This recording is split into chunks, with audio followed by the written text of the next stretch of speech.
Loud and Quiet presents Midnight Chats.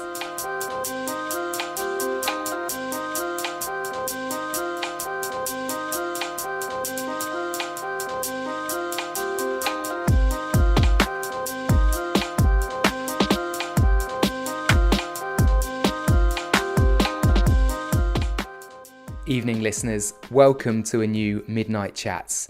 Some of these podcasts we allow to bake for a little while after we've done them, and others are more like a kind of catch of the day where we record them and turn them around while they're still fresh. It's midnight on Thursday the 27th of September, the year is 2018, and on Monday just gone I met up with Anna Calvi to record the conversation you're about to hear. Now, I wasn't aware of this until I was leaving the place where I'd met up with Anna, but it was actually her birthday that day. And if I'd have known, I probably would have sung happy birthday to her on this podcast, but probably for the best that I didn't and spared her and I that embarrassment. But maybe it didn't surprise me that she didn't mention it, as Anna doesn't strike me as someone who wants to make a fuss about that kind of thing.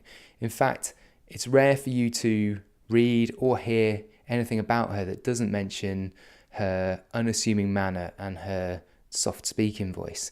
But what I learned from meeting up with her is definitely don't mistake that exterior shyness for a lack of ferocity and vision or opinions, as you're about to hear. Before I share that with you though, this is the fourth episode in a fresh run of Midnight Chats this autumn. If you haven't caught up yet, do check out those that we've put out already. Me chatting to Interpol and Stuart going to Brett Anderson's house and having some fun with Chili Gonzalez. If you're into this new series, as ever, do rate the podcast wherever you're listening to this, or leave a comment. That helps other people discover what we do. And of course, do subscribe. That's an important one. We've also just put out a new edition of the magazine that we make, Loud and Quiet. Yoko Ono is our cover feature interview this month, which is exciting, and it's loudandquiet.com for more information about that if you want to get hold of a copy. On with episode 54 of Midnight Chats and my guest tonight. Last month, Anna Calvi released Hunter, her third album, a record that thematically is about the feeling of truly letting go.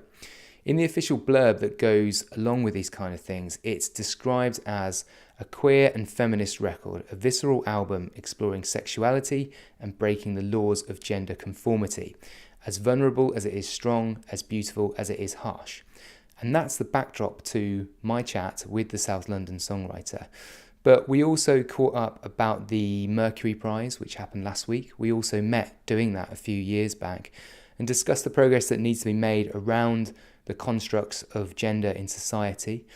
What else? The Bad Seeds, Patti Smith, store cards, boot store cards, loads of stuff that we talked about.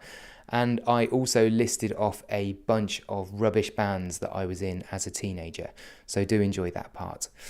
Anna Calvi then, singing Another Year on Planet Earth with this episode of Midnight Chats.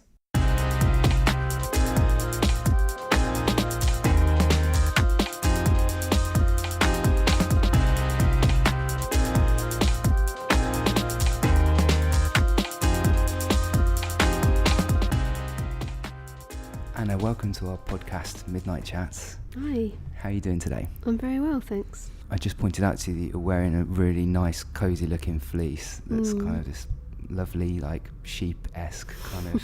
Getting into autumn now, you kind of need that stuff, don't you? I'm always cold. Are you? And other people say, oh yeah, me too, but it's like no comparison. I've never met anyone as cold as me. Do you like going into winter and like layering up and doing all that stuff, or will you just bring me the summer? I'm horrified by the winter. Yeah. I'm cold in the summer. That's how bad it is. Were you cold this summer? Yeah.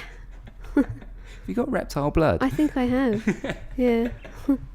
How's things? How are you today? I'm very well, yeah. About to go on tour. It starts on the 27th of September, so I'm preparing that. You deep in rehearsals? Is that what you've been doing with most of your time recently? Yeah, rehearsing and kind of buying all the things that you sort of forget when you're on tour and you're like, oh no, I don't have X. So now I'm just trying to be as prepared as I can. Is it like going on holiday where you have to go to wherever beforehand, Boots, run around the shops and like be like, I've got my long list of things I have to Yeah, go like how did I manage to spend £70 on in Boots? How is this even possible? Yeah. You're like, well, at least I get the points on my loyalty card. No, I don't do cards. You don't go for the loyalty cards? No, I don't like them. I don't believe in them. There's something a bit creepy about how it's basically their way of just following your purchases. Yeah. And then... Yeah, I don't like that. It's lovely to have you on the podcast. The last time that you and I met was a few years ago because we were both involved with the Mercury Prize, and we're invited to be judges on that, which certainly from my point of view was a real pleasure to be involved with something that I'd followed for many years. How did you find the experience of doing that? Because you've done the Mercury Prize judging thing a couple of times. I've done it twice, yeah. I think it's really interesting how to see it on the other side, because I've been nominated and judged it.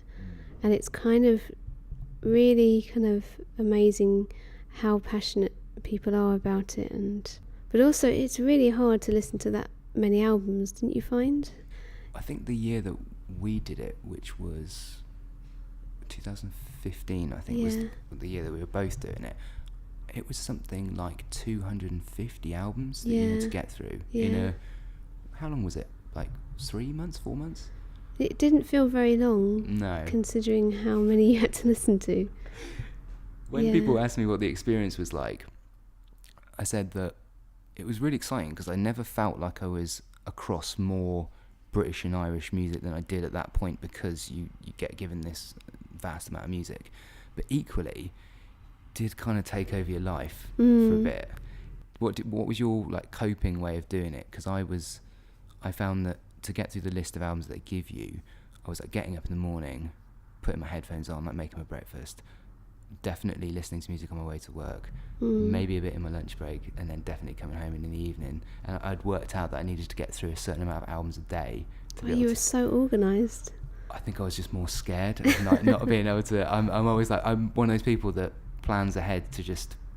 in order just not to screw up. I can't really remember how I did it, but I do remember I would make notes on the ones that I wanted to come back to because they had something interesting.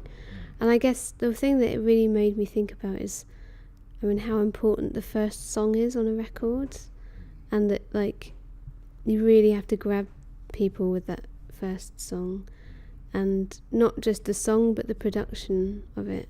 It's hard to like be like, oh wow, this is interesting, when it just comes in with an acoustic guitar going G, G, G. It's like, that's not putting your best foot forward, you know. No. I know exactly what you mean. Like, you need to grab the attention, don't you? Yeah. This is all timely because the Mercury Prize happened last week, and so Wolf Alice won it this year. But the experience of, well, for people that aren't massively familiar for how it works, you're given, as a judge, you're given a list of albums to listen to. You have to get through them all. You submit, I think it's around a dozen to then be considered, and it's narrowed down to the shortlist, which gets shared. And then on the night, the judges for the award get into a room and they battle it out, and eventually come out with one name, and so whoever won. Away from the listening side of it, how did you find the night of it when you were in the room, like discussing like the pros and cons of albums? As an artist, did you find that useful? Did you find it interesting hearing this mixture of musicians and critics and broadcasters all kind of sharing their views on things? I think the tricky thing about it is it's not really about your taste. It's because as I understand it, it's about, does it reflect British music in that year? And that's a funny one, because it might reflect it, but that doesn't mean it's good. Well, Ed Sheeran, you can't argue that Ed Sheeran he reflected British music like 2 years ago. I think he got a nomination. But maybe in a way it's good that it's slightly removed from you. It's good to develop the ability to listen to music and think, this isn't for me, but I can see the value in it. And that's what you really had to do doing the Mercuries, is like, even if it's not for you, you can still see that it reflects something important that's happening. But at the beginning I found that a bit tricky. to separate how I really felt. When I first did it as well, it felt there were a lot of wise and experienced voices in that room debating these things. We'd done this thing before, and I'd walked in and thought, I have absolutely no idea what to say. Yeah. I kind of knew what I wanted to say, but didn't have the confidence to sort of share my opinions at the start. But you grow into it, I think, once you've been doing it a while. If you get nominated for the Mercury Prize again, will you be thinking, knowing that those sort of conversations happen about your music, you know exactly what the process was now, having been on the other side of the fence and experienced that and heard people analyse and deconstruct music to the nth degree? Would that be, how would you feel about that? It makes you realise what an amazing thing it is to just get on that nominated list, and how many albums they all had to listen to come to the conclusion that yours was worth being on that list. I think that's the main thing, because I think the last bit, like I said about, does it reflect British music, that's not really about whether your record is good or not. But there is that difficult moment where it goes from people talking about everything they like about it, and then it's about the power of deduction of where are the holes in each album. That's the bit that I definitely wouldn't want to be a fly on the wall if they did that with my record. They're very encouraging to be positive and talk about the spend time talking about all of the positives around each release, but then there has to come that moment where it's like, well, now we've got to talk about the merits of this album versus this album, and then those conversations creep in, and then people's voices get slightly louder. There's a few bits of table banging and all that kind of stuff. But, it was all very civilised though. I wanted there to be some kind of fight, and someone walked out in disgust. I wonder if that's ever happened. The year that we were on it was quite... It was very civilised. Nobody had anybody else up against the wall being like, this has to win. So you released Hunter, your third album, a few weeks ago now. How did it feel to share that album with everybody, and how have you felt about the reaction to the record? I've been really happy with how it's been received. I think because the record is very much about specific themes and things that I'm really passionate about, my marker of success is, have I translated that to the listener? Whether you like it or not is not so much the point as in, do people understand what I'm trying to do? And for the most part, I felt that in terms of, reviews and stuff, that people have understood what I was trying to do. And then from a more personal point of view, it seems that people who follow me have been really loving it, and that just really feels wonderful and really warms my heart. When you care about something so much, it means so much when people respond to it.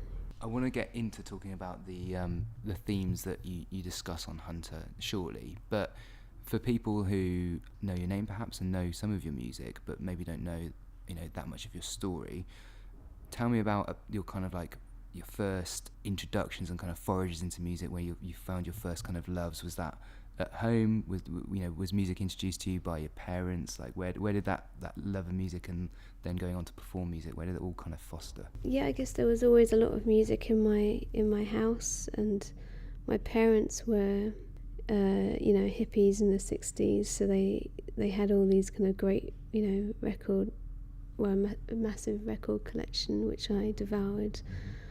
When I was a teenager, and I'd been playing the violin since I was 6, when I was 8 I saw Jimi Hendrix play. There was a video of Woodstock, and that just, after that I was like... Was that like a VHS or something like that? Yeah, Amazing. It was like, forget about the violin, I want to play guitar. This is incendiary. Yeah. And my dad played guitar. He played kind of rock and roll stuff on the guitar, and I got him to teach me some stuff. And then I started, trying to write songs. I think I wrote my first song when I was 12, called Isolation, which is slightly worrying. And I came to singing very late. I was really into the guitar, that was my thing. But I loved the idea of being able to be so liberated and free that you could sing. And it was a long journey for me to become a singer, because I'm shy and my voice is very quiet. But I gradually kind of chipped away at this voice, and I just really put hours and hours and hours listening to singers I loved, like Scott Walker or Elvis or Edith Piaf, and gradually this kind of voice grew and to what it is now. But it started, as a little waif, I mean, it was like my speaking voice, and now it's become this animal. It's a nice way of describing it. What about the lyrical side of things? It's one thing to go on that journey to discover that you can share your voice, but it's another one to develop like your personality and try and articulate your feelings in your lyrics. So did that come in tandem, or did they move at different speeds at different times? I think lyrics I always felt less confident about, and I feel I made a bit of a breakthrough with this record in finding a way of being. It's trying to find the balance between being mysterious and direct, and if you go too far on either way, you kind of lose the power. And I feel like this time was the first time that I really feel that I found a way through this balance. How do you think you found that breakthrough? Is that just a bit more experience? I think it's experience, yeah. And also I think I had a lot to say on this record, and that really helps. I knew what I wanted to say. I knew that I wanted it to be clear enough that if you wanted to listen to the lyrics, you could find where I'm coming from. But I wanted the music to be strong enough that you don't have to listen to the lyrics to be able to understand the emotion of the song. And before we talk a little bit about that, with the influence of your parents on your music taste, was your dad in any bands? Did you ever go to watch him? Yeah. Did you get to go and watch him play? No, I mean he was in a band when he was like 20 or something. Did any like evidence of that still exist? Oh, that would be so amazing if it did, but I don't think so. But he looked very cool. I mean, he used to wear a cloak. Oh, yeah, yes. He was pretty out there. Bit prog. Yeah. What kind of, was it like more traditional like rock and roll stuff, or what kind of thing did he play? Yeah, he liked kind of Chuck Berry, and he was into the Beatles and Captain Beefheart, and I guess like classic 60s stuff. Was your mum into the similar kind of thing, or was she into something different? Yeah, I mean they were both a bit mental. I like to think forward thinking into the stuff that you were discovering. Yeah, I mean there's always this thing of my mum going on about how much acid they dropped and my dad trying to stop her telling us. Yeah. What were they like? Were they always quite encouraging to you, like as a young person, when it came to music discovery and just like social experience and stuff? Were they open-minded? Yeah, they were very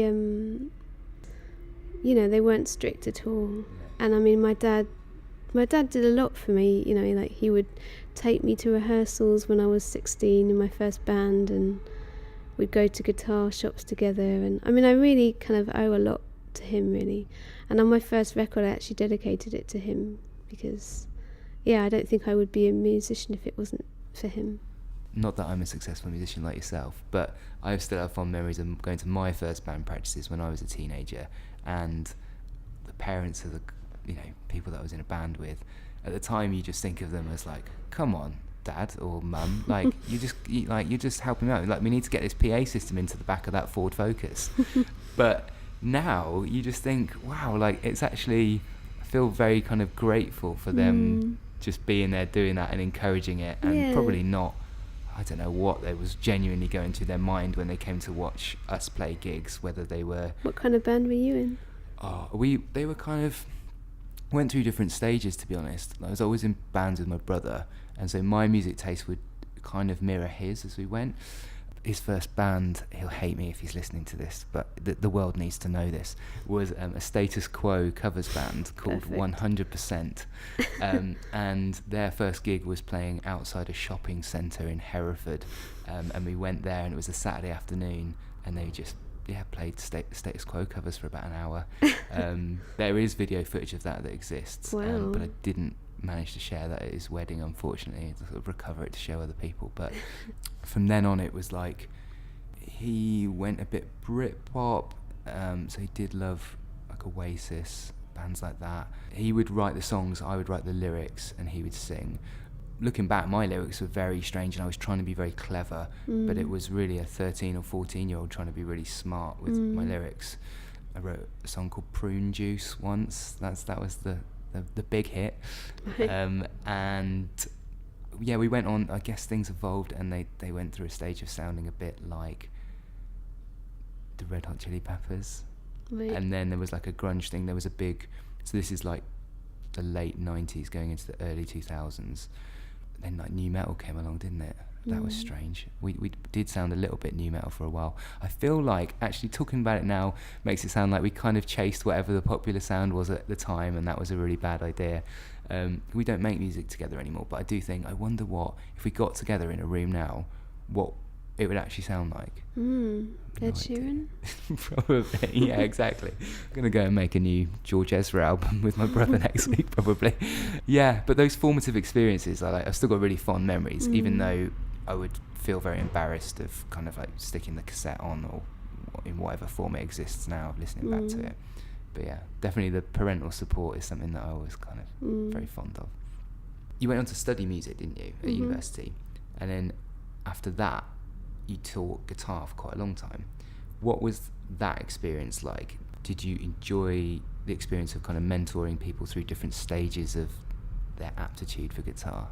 I generally only like doing stuff I'm good at, which maybe is bad, but I didn't really feel I was a very good guitar teacher, because the way that I learnt the guitar was by ear and by writing my own stuff, and I never had a teacher. And so then it was quite hard to then try and teach what was not taught to me. And I did have some pupils that I was fond of, and I would like to see them. But in general, I didn't feel that I was the best teacher in the world. Did you enjoy seeing the process of people get better and learn, though? Was that the most rewarding thing about that? Or some of them didn't, maybe? Yeah, I mean, some of them didn't, to be fair. Yeah. I mean, I think the nicest thing about it was like being able to be encouraging to someone and help their confidence, whether or not they got better or not. I just felt it was so important to like give praise when it was due and make someone feel good about themselves, especially because I guess a lot of them were kids or teenagers when you really need that. And I remember how important teachers can be when you're young, in terms of like you look up to them and want them to think you're good at what you do. I don't know, maybe they all hate me, but if I could have been that for some of them, then it felt like a worthwhile thing to do, but I don't think I could do it again. How did that step between doing that, was that like the main job you were doing for a number of years? Were you doing different things at the same time, or? Yeah, I did a bit of session work as a guitarist and just teaching. I did that for a while. Let's talk about Hunter then. It's an album that you described as a utopian vision. What do you mean by that, and how does it paint a utopian vision? I guess for me, the record is about trying to find a place where you're not being defined by your gender or what's being expected of you because of the gender that you are, and just finding a real freedom and liberation in that. I guess that's what I mean by kind of utopian, specifically for me exploring the idea of a woman who is a hunter, who goes into the world and sees it as hers and takes what she wants from it and explores her pleasure without any sense of shame. This felt really important for me to kind of explore this, because I'm so tired of seeing women being depicted as being hunted by men in the media and in films, and I just wanted to give a more multifaceted viewpoint of what a woman is, because if I compare what the women are like in my life compared with how women are depicted in our society, there's such a disconnect between the reality, and I think it's to the disservice of everyone, and also for men too, that this very small window of what a man is meant to be and how limiting that is for men as well. When we talk about, we already discussed your parents, for example, who sound quite kind of progressive in the way that they their views on things, but so much has changed when I think of like my parents and me now, and then the generation below that. There is this evolution in attitudes towards gender. Do you see any encouraging signs that that is happening in any mediums, TV, film example? I have to say not really in politics or in TV or film. It's so male-centric, and even the idea of what constitutes as strong in politics. I mean, really, I think, a successful politician would be about someone who's good at communicating, not about someone who's so arrogant that they only have their view and they don't want to do anything else. Maybe that kind of idea was useful when we were cave people, but now we live in a world where communication is how you solve problems. It's about being able to listen.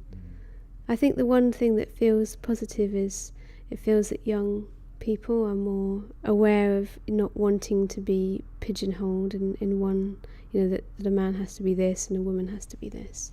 And that feels really positive. And I guess just, that there are a lot of young people, say, who don't want to define themselves as straight, or they realise that the spectrum of human experience isn't something that you can necessarily put in boxes. When you were thinking about this almost like kind of overarching theme of the album, are these like thoughts that you'd had for a long time and were trying to find a way to articulate, or did it come to you in the sort of early genesis of the album to then want to do it together? Yeah, I think it's thoughts that I've had for a long time, because I'm very aware of, I'm very passionately feminist in my belief, and also the belief that feminism benefits men and women. It just made sense that this would come out in my music and that it would come out in my lyrics.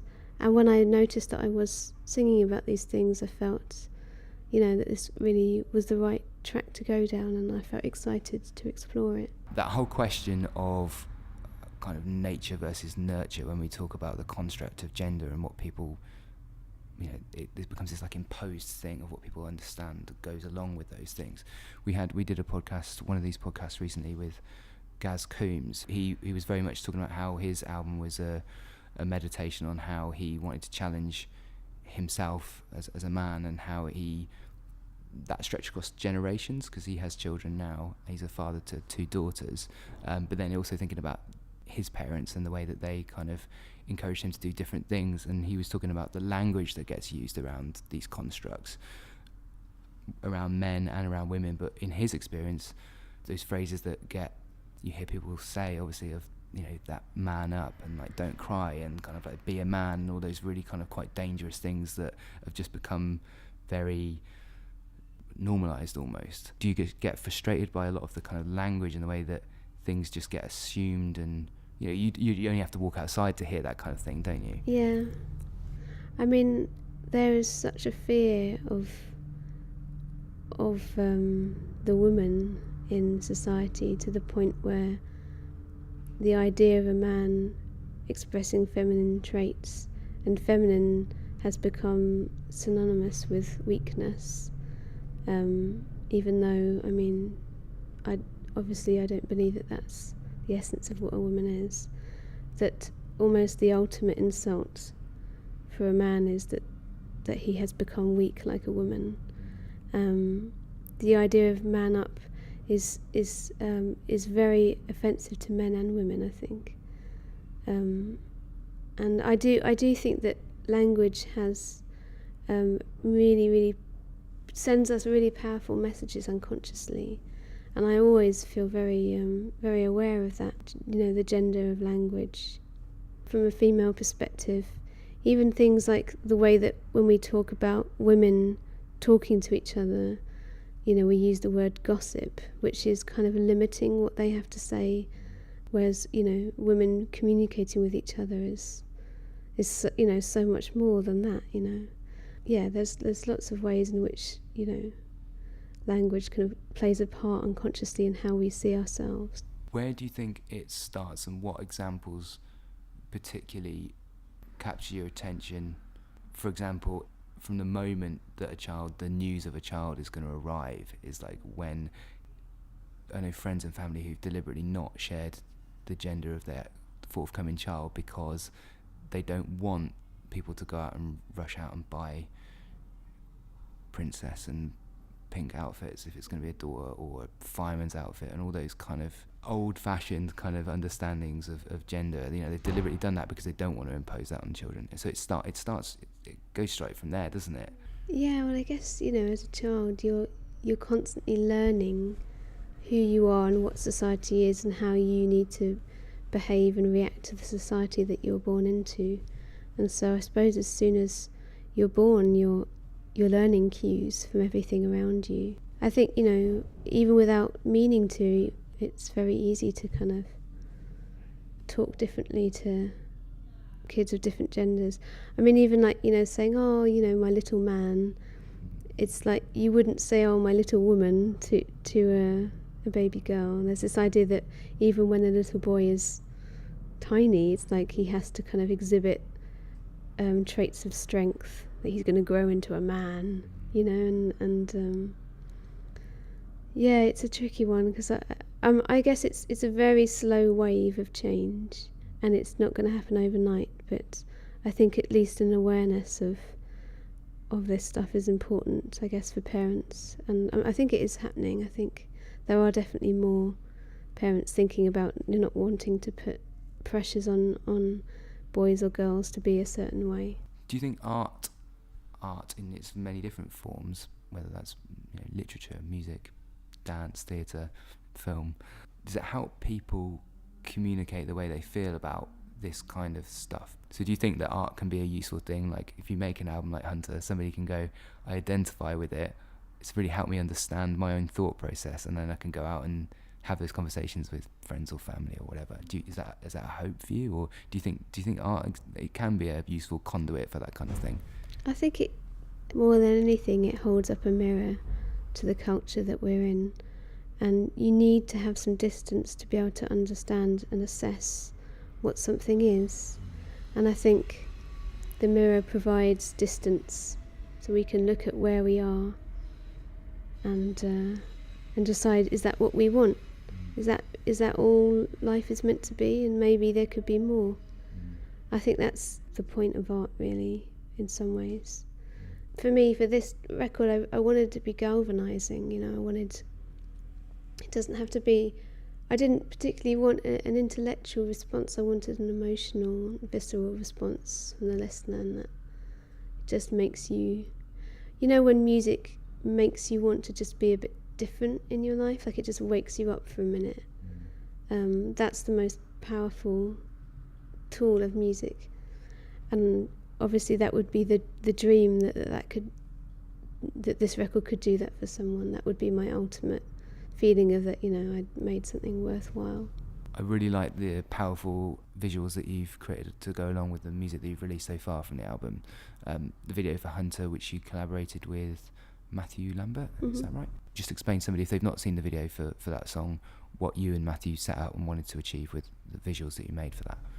We were just really interested in exploring how queer people explore their bodies and their own sense of pleasure, because some of my record deals with this idea that when you're queer, you're not allowed to just simply be in love. You have to keep asking yourself questions about identity and what are other people going to think, and all these things that have got nothing to do with you. It's the baggage of society that hasn't caught up with, something more. So we were talking about how powerful this moment is when you are without shame exploring your pleasure, as a queer person. We really wanted to show that in this film. I was really moved by this video. I found it so powerful, this kind of the sense of freedom that you feel in these two people when they're exploring themselves, and also how strange it is that maybe it's from biblical times, this idea of pleasure being a sin, and how it's still in our subconscious, that to explore our bodies and to pleasure ourselves is somehow shameful. And here are these people doing it in the most transcendent, beautiful way, and I feel like it's a really important message. On the music side of this, putting the record together, you recorded in London. You had Adrian Utley from Portishead came and collaborated with you, and you also had Martin Casey from the Bad Seeds. What was the experience of bringing those musicians into the fold for the recording part of this like? I also had Mally Harpass and Alex Thomas, who my band that I tour with, they played on the record too. But having Adrian Utley and Marty, I guess with Adrian, I was really interested in trying to create kind of soundscapes and orchestral sounds, but not using orchestral instruments. And he has such an amazing knowledge of all the possible synths that you could ever use, and the way that he plays them is like he's playing a cello or something. It's very, very unique to him.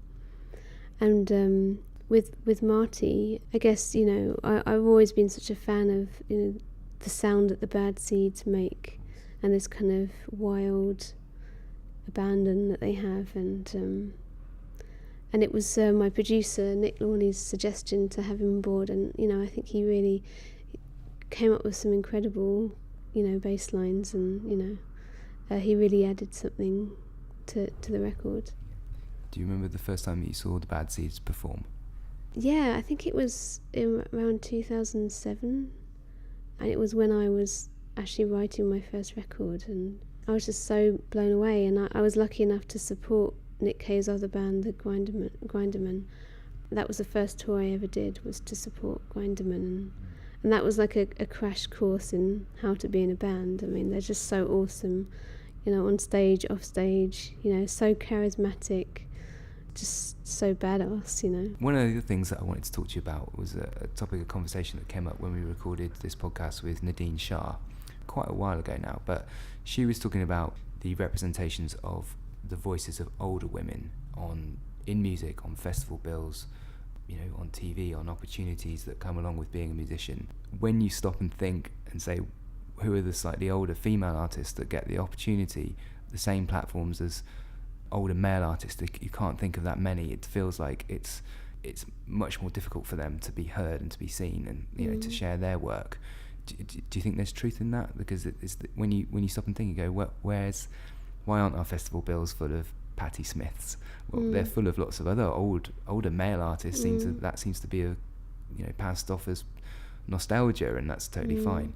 Whereas it's like, well, where are the voices of slightly older female artists? Do you think there's truth in that? Yeah, I think, you know, where are the older women in all parts of cultural life? You know, which is so, I mean, when you get older, as it is for a lot of men, you know, they become more confident, they've had life experience, they have more to say, and we respect these men because they have this experience. And yet women, if they're not, you know, hot young things, then no one, you know, they don't get the opportunity to be on TV, or because so much emphasis on a woman's worth is put on her body. Once her body gets old, she's presented as not giving anything left to society. And I think it's represented in all ways, including in the arts. And it frustrates me so much, because just as young men need male role models, young women need to see older women. It's really important.